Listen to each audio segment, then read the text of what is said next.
अस्सलाम वालेकुम dear viewers, हम स्टडी कर रहे हैं जेनेटिक्स और जेनेटिक्स में आज एक न्यू टॉपिक हम शुरू करने जा रहे हैं कि वेरिएशंस।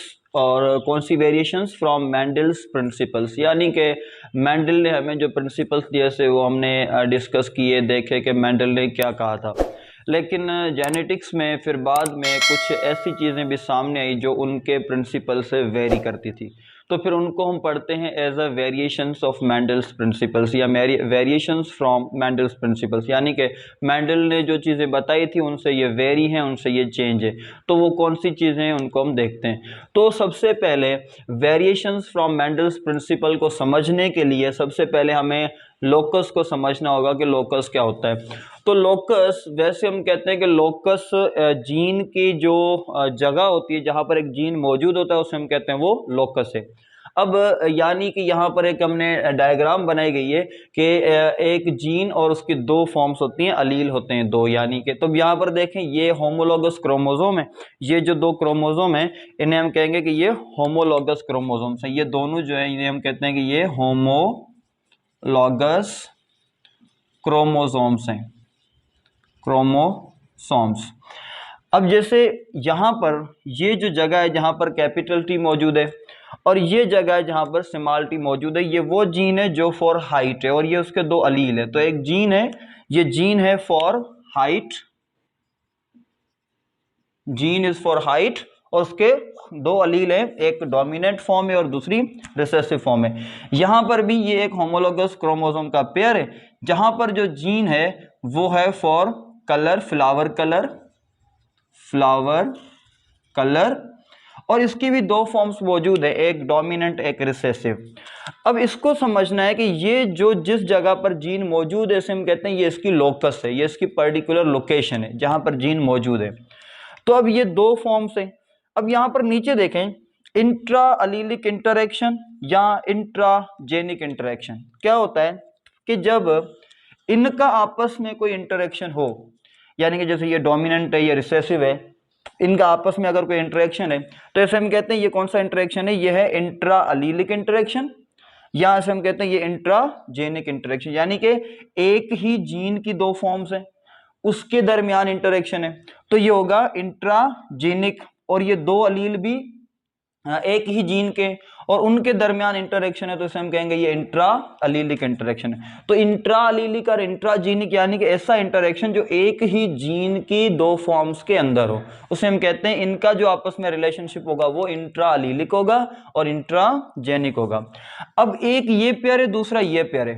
अब हम इसको इसके साथ अगर हम कंपेयर करें तो इनका इनके साथ क्या रिलेशनशिप है, यानी कि इस जीन का जो है किसी दूसरी लोकस पे मौजूद है या भले इसी क्रोमोसोम पे कोई दूसरा जीन मौजूद हो, सही है, तो लेकिन उसकी लोकस चेंज हो, जगह उसकी चेंज हो, लोकेशन चेंज हो, तो इसका इसके साथ क्या ताल्लुक है या इनका इनके साथ क्या ताल्लुक है, तो ये हम कैसे पढ़ेंगे, इसे हम कहेंगे ये इंटरजेनिक या नॉन अलीलिक इंटरेक्शन है। यानी कि ये एक दूसरे के अलील नहीं है, ये एक जीन है ये दूसरा जीन है, तो ये एक जीन ये दूसरा जीन। अब एक जीन का दूसरे जीन के साथ अगर कोई इंटरेक्शन है तो उसे हम कहेंगे ये इंटरजीनिक इंटरेक्शन है, और इसके अलील का इसके अलील के साथ कोई इंटरेक्शन है तो ये दो अलग जीन के अलील है, एक ही जीन के दो फॉर्म्स नहीं है, तो इसे हम कहेंगे ये नॉन अलीलिक इंटरेक्शन है। अब एग्जांपल इंट्राजेनिक इंटरेक्शन में हम पढ़ेंगे इनकम्प्लीट डोमिनेंस, कोडोमिनेंस, और इंटरजेनिक या नॉन अलीलिक इंटरेक्शन में हम पढ़ेंगे पॉलीजेनिक इनहेरिटेंस या एपिस्टेसिस। ये इसके एग्जांपल है जिन्हें हम स्टडी करेंगे। तो सबसे पहले हम शुरू करते हैं इंट्रा अलीलिक इंटरेक्शन से या इंट्राजेनिक इंटरेक्शन से, और इसमें हम आज स्टडी करेंगे इनकम्प्लीट डोमिनेंस को। अब इनकम्प्लीट डोमिनेंस क्या होता है, इनकम्प्लीट डोमिनेंस किसे कहते हैं, इसकी पूरी यहाँ पर डिस्क्रिप्शन है, चेक करते हैं। अब यहाँ पर ये मैंने एग्जाम्पल के तौर पे लिखे हुए तीन जिनमें इनकम्प्लीट डोमिनेंसी को देखा जाता है, पढ़ा जाता है। एक मिराबिलस जल्पा जिसे हम 4 o'clock प्लांट कहते हैं, और दूसरा एंटीरिनम जिसे हम डॉग फ्लावर या स्नैपड्रैगन कहते हैं, और तीसरा एंड्राल्यूसियन फाउल तो ये 3 एग्जाम्पल है हमारे पास इनकम्प्लीट डोमिनेंसी के लिए। हम यहाँ पर एक को स्नैपड्रैगन को या डॉग फ्लावर को एज एग्जाम्पल के तौर पे स्टडी कर रहे हैं। तो सबसे पहले यहाँ पर हमने लिए हैं 2 प्लांट लिए हैं स्नैपड्रैगन के। एक का जीनोटाइप है कैपिटल R, यानी कि इसके जो फ्लावर हैं वो रेड कलर के, इसके जो फ्लावर हैं वो रेड कलर के। और दूसरा स्मॉल r, इसके जो फ्लावर हैं वो व्हाइट कलर के फ्लावर है। Small r is for white, capital R is for red. अब इसके ये गैमेट है, इसके जितने गैमेट बनेंगे वो कैपिटल R, और इसके जितने गैमेट बनेंगे वो स्मॉल r वाले बनेंगे।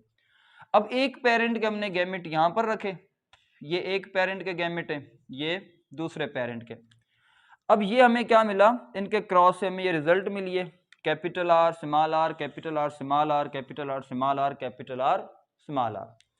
यानी कि अगर इसको हम मेंडल वाले हिसाब से देखें तो मेंडल ने क्या कहा था कि जब हम किसी एक कैरेक्टर को उसके कंट्रास्ट के साथ क्रॉस करवाएंगे तो F1 जनरेशन में हमें क्या मिलेगा, डोमिनेंट कैरेक्टर मिलेगा, यानी कि जितने भी होंगे वो डोमिनेंट होंगे।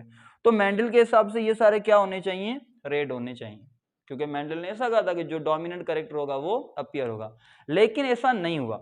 जब ये अपीयर हुए तो इनका जो कलर देखा गया तो इनका colour capital R small r वालों का कलर था पिंक कलर, यानी कि ना तो रेड ना व्हाइट।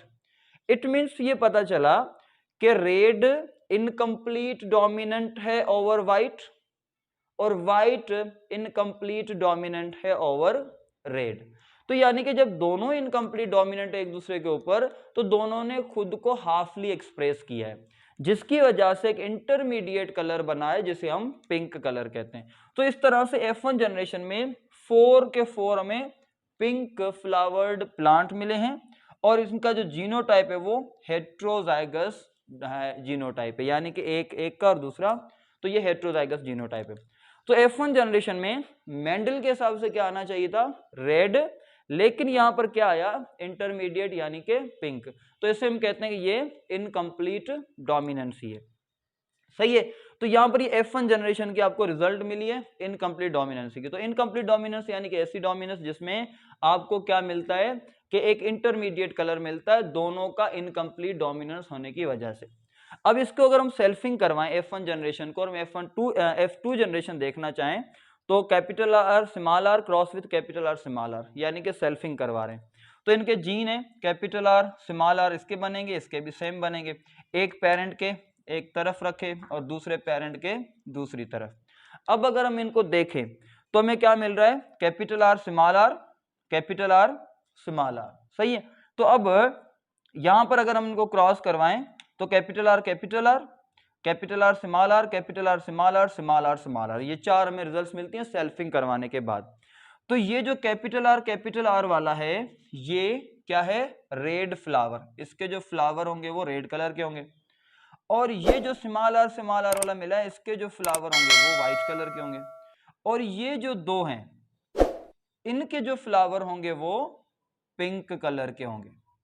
तो यानी कि हमें रिजल्ट में F2 जनरेशन में तीनों कैरेक्टर्स अपीयर मतलब के नजर आए, उनका फिनोटाइप नजर आया, एक रेड, 2 पिंक, एक व्हाइट। तो यानी कि 1:1 फिनोटाइप रेशियो अगर हम देखें तो वो भी 1:1 और जीनोटाइपिक रेशियो देखें तो वो भी 1:1। तो यानी कि ये मेंडल का इस तरह का रेशियो नहीं आता था, मेंडल ने जो दिया था उसमें F2 में क्या आता था 3:1 और यहां पर क्या आ रहा है 1:2:1। तो यानी कि ये मेंडल से वेरिएशंस हैं और वेरिएशन में ये हम कहें कि इंट्रा अलीलिक या इंट्राजेनिक इंटरेक्शन है, इनकम्प्लीट डोमिनेंस, जिसका एक एग्जांपल आपने किया है स्नैपड्रैगन। और यहां से आपको पता चला कि इनकम्प्लीट डोमिनेंस किसे कहते हैं। Thank you.